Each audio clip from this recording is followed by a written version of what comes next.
Can I ask you a question? What the heck is this thing? Like, I know they call it the sacrifice, but that doesn't really explain anything about why everyone in-game thinks it's so weird, or why it's not considered an ethereal, or why certain factions want to get their hands on what's left of it. And I know we're probably going to learn more about this thing eventually, and probably sooner rather than later, but I'm not that patient. I want answers now, even if I have to piece them together from microscopic fragments of information myself. So that's what I've been doing. I've been combing through the entire story thus far, including Grace and Qingyi's agent missions, to see if I could find anything useful about all of this, and yeah, I found some stuff. But weirdly, my investigation into the sacrifice taught me a lot more about Ether than it did the monster, and I think it's time I shared my findings with all of you. Well guys, I hope you're ready for a very speculative analysis of Ether and how its quirks relate to the sacrifice, because that's what I got cooked up for you. So grab a seat, sit back, and bust out your tinfoil hats, because the theory starts right now. Our investigation begins with Belobog Heavy Industries and their smart technology because, believe it or not, there's a lot we can learn about Ether from looking at this stuff. So Belobog Heavy Industries was founded by Horus Belobog, Kaleda's father, who had big ambitions to create smart construction machinery that could operate autonomously inside hollows for extended periods of time without getting corrupted. Now, this would be quite the accomplishment because any machine that possesses a logic core can be corrupted by the Ether and then turned into an ethereal. And all smart tech uses some sort of logic core. This includes Bangbus like Eos, androids like Billy, and automatons like Qingyi. And also, it technically includes Fairy, who I believe existed on a logic core chip of some sort that was then installed onto Eos and then installed onto the HDD. All of these sentient machines are extremely corruption resistant, so the dream of smart construction machinery gaining corruption resistance is at least theoretically possible, right? Because other companies have done it with other types of machines. But the real question is, if other companies and machine types have cracked the corruption resistance code, so to speak, why would it be such a monumental task for Belobog to do it? Like, the technology's out there. Couldn't they just license it or something? So at first I thought this must be an issue of scale and size because the machines themselves are huge. So perhaps they were so big that using a lot of corruption-resistant metals would be too cost prohibitive. But I don't know, it just doesn't really sound like a great feat of engineering, especially one that you would put a patent on. Especially since they were outsourcing the manufacturing of their very first prototype to a third-party company, Asterism Industries. Usually you try to keep your trade secrets in-house, you know? But it turns out that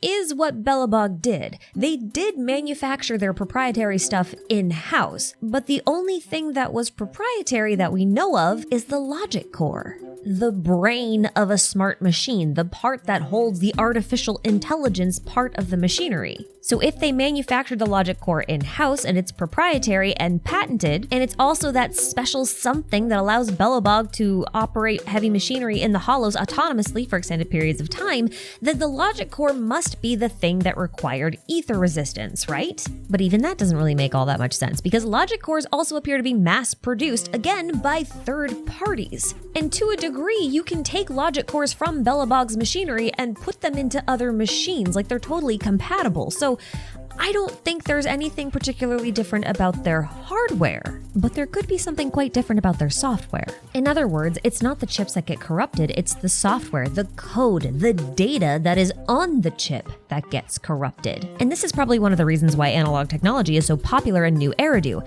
Analog tech doesn't use any software, so in theory, there's no code to corrupt, which makes it a lot safer and more reliable in the hollows. And since the function of Billy is different from the function of Qingyi, whose function is different from that of a Bangbu, and yet all of them can use the same hardware, we can only assume that it's their programming that's different. And that's why Horus couldn't just license the technology from someone else. Programs and code bases are unique to their specified purpose. No one had programmed an operating system for smart construction machinery before, so he had to make it himself. And as we can see from Grace's struggles trying to reverse engineer all of his work, there's more to this than programming, because Grace couldn't actually get the machines to wake up until she exposed the logic cores to ether directly. In other words, she intentionally exposed the logic cores to ether in order for them to get mildly corrupted, and that's what allowed her prototype to awaken and then gain sentience. She eventually called this the Hollow Awakening and made it standard practice for all her logic cores.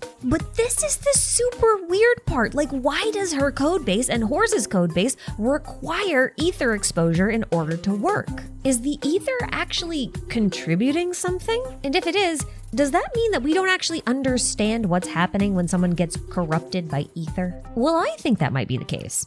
Because see, when we were helping Bellabog retrieve their smart machines that went missing in the Hollow, we learned that Horse's original prototype broadcast a signal that the smart machines picked up on, and this signal increased their processing capabilities and created a cognitive shift within them.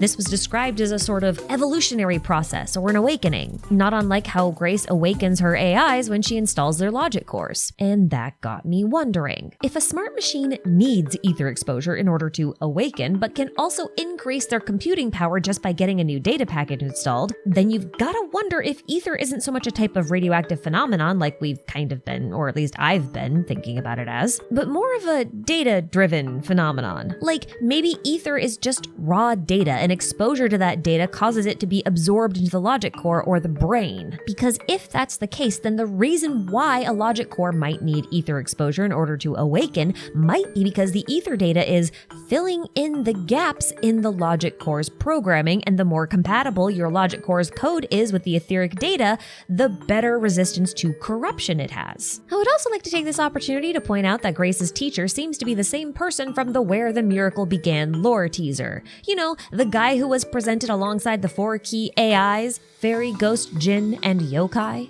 Isn't it interesting that those 2 voices from the teaser talk about how our information about the hollows and ether is really outdated? It's like they know something about how the ether works that we don't. And they perhaps use that knowledge to create these extremely powerful and probably very ether corruption resistant AIs. I have more thoughts about this, but I want to stay on topic. So, assuming ether doesn't have a fixed programming language, so to speak, since I'm continuing to use that metaphor, it should be able to corrupt the mind pretty easily, right? Because the mind is just data, and so is the logic core. Everything's just data, which includes the body. The body's just full of a lot of molecular and genetic data, right? So maybe it's just easier for ether to corrupt the mind first, because that's where the most amount of data that's currently getting thrown around is. And then the longer and longer and longer you stay inside of a hollow, the more it starts to affect your whole body, and then it just starts to corrupt all of the cells individually, and then you suddenly mutate into an ethereal. Now you might be wondering, what's the point of all this ether and hollow stuff?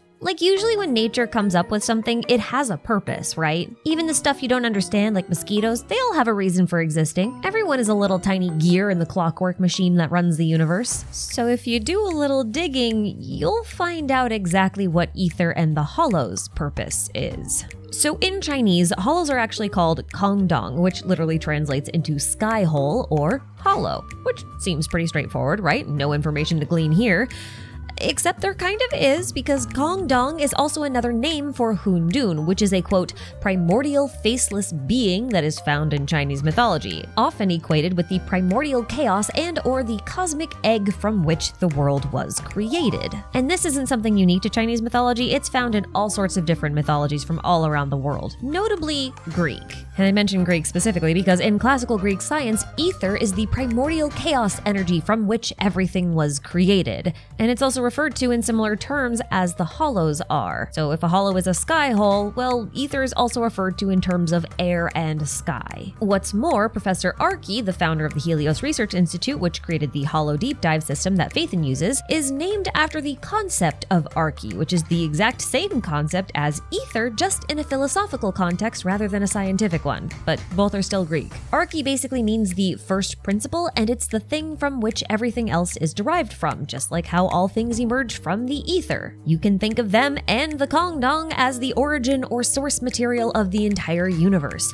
or maybe you can think of them as the universal source code from which everything is programmed from. And since hollows in Zenless Zone 0 are full of ether, and I've already made my pitch about how ether is likely just data that can corrupt other data, you can start to see a pattern forming. And at this point, I'm kind of convinced that hollows are sort of like cosmic eggs, primordial cosmic eggs, and the ether is quite literally the source material of the world's source code. So when the hollows swallow something, they are actually sort of deconstructing it and breaking it down into its rawest form, its source data, its ether. So ether corruption isn't so much corruption as I think it's degradation, a reversion to something a bit more primal, which means that the hollow disaster is actually a disaster wherein everything is trying to revert back to the state it was at the beginning of the universe, a primordial, chaotic nothingness. Now then, As I previously stated in the introduction of this video, the purpose of this entire investigation was to figure out what the sacrifice monster was and why it was different from an ethereal. So we kind of know what an ethereal is at this point, right? It's some sort of sentient life form that has been data corrupted by ether, and therefore mutated into a sort of monstrous form, which is actually exactly what the sacrifice is too. And I can't prove this is entirely speculation, but I think there's one key difference between the ethereals and the sacrifice. If an ethereal is what you get when you kind of leave ether to do its own thing, it just kind of naturally corrupts and reduces you to whatever it wants you to be, then I think the sacrifice is what you get when you try to control this ether corruption process, like in a lab.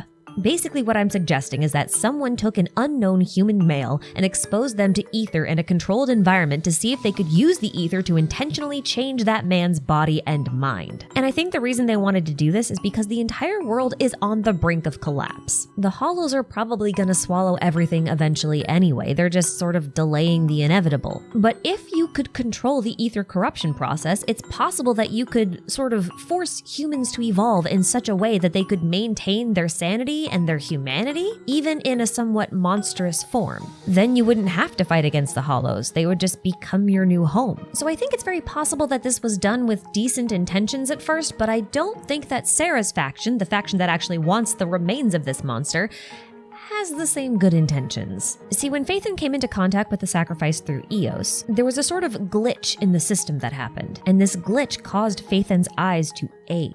And I couldn't really figure out why this happened until I played Qingyi's agent mission. Because in that agent mission, Eos ended up getting sprayed with condensed ether, which not only severed the sensory sync connection between Phaethon and Eos, but it also caused Phaethon's eyes to ache. Which suggests to me that the sacrifice monster, conscious or not, might have also been trying to sever the sensory sync connection. But that also implies that this monster has some control over ether. And actually, if you pay close attention to these clips, you might notice that the sacrifice is actually summoning ether crystals at will. The only other monster in the game that can do this seems to be Nineveh. And Nineveh is kind of like the core of Hollow Zero. Now, do you think it's a coincidence that Nineveh and the sacrifice are both bright pink while every other ethereal is primarily green?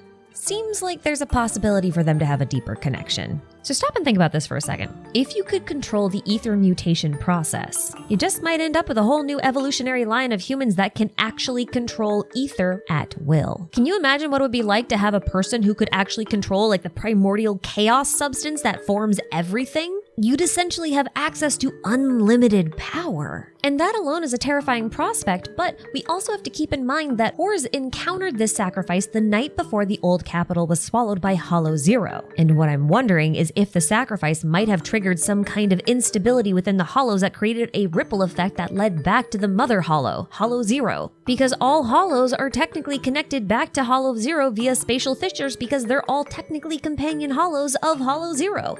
This is not impossible. And this might be why Sarah's faction wants the monster's remains so badly. Maybe her faction wants these powers. And just keep in mind, all of this is highly speculative, so just take it with a grain of salt. But this is my hypothesis, and this is also the end of the video. So, thanks for watching!